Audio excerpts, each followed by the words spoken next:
ಕೆಲಸಕ್ಕೆ ತೆರಳುತ್ತಿದ್ದವನ ಮೇಲೆ ಕಾಡಾನೆ ದಾಳಿ ಮಾಡಿದ್ದು, ಕಾಡಾನೆ ತುಳಿತದಿಂದ ವ್ಯಕ್ತಿಯ ಕಾಲು ಮುರಿತವಾಗಿರುವ ಘಟನೆ ಸಕಲೇಶಪುರ ತಾಲೂಕಿನ ವಾಟೆಹಳ್ಳ ಗ್ರಾಮದಲ್ಲಿ ನಡೆದಿದೆ.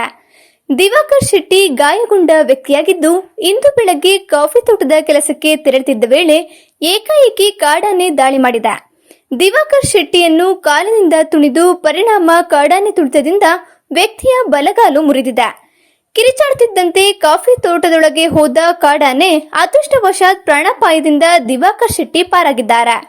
ಗಾಯಾಳುವಿಗೆ ತಾಲೂಕು ಆಸ್ಪತ್ರೆಯಲ್ಲಿ ಚಿಕಿತ್ಸೆ ನೀಡಲಾಗುತ್ತಿದ್ದು, ಸ್ಥಳಕ್ಕೆ ಅರಣ್ಯ ಇಲಾಖೆ ಇಟಿಎಫ್ ತಂಡ ಭೇಟಿ ನೀಡಿ ಪರಿಶೀಲನೆ ನಡೆಸಿದ್ದಾರೆ. ಸ್ಥಳೀಯ ಹಾಗೂ ನಿಖರ ಸುದ್ದಿಗಾಗಿ ಸಬ್ಸ್ಕ್ರೈಬ್ ಆಗಿ ಬೇಮಾ ವಿಜಯ ಡಿಜಿಟಲ್ ಯೂಟ್ಯೂಬ್ ಚಾನೆಲ್ ಹಾಗೂ ಪಕ್ಕದಲ್ಲಿ ಕಾಣುವ ಬೆಲ್ ಐಕಾನ್ ಕ್ಲಿಕ್ ಮಾಡಿ ಕ್ಷಣ ಕ್ಷಣದ ಅಪ್ಡೇಟ್ಗಳನ್ನು ಪಡೆದುಕೊಳ್ಳಿ.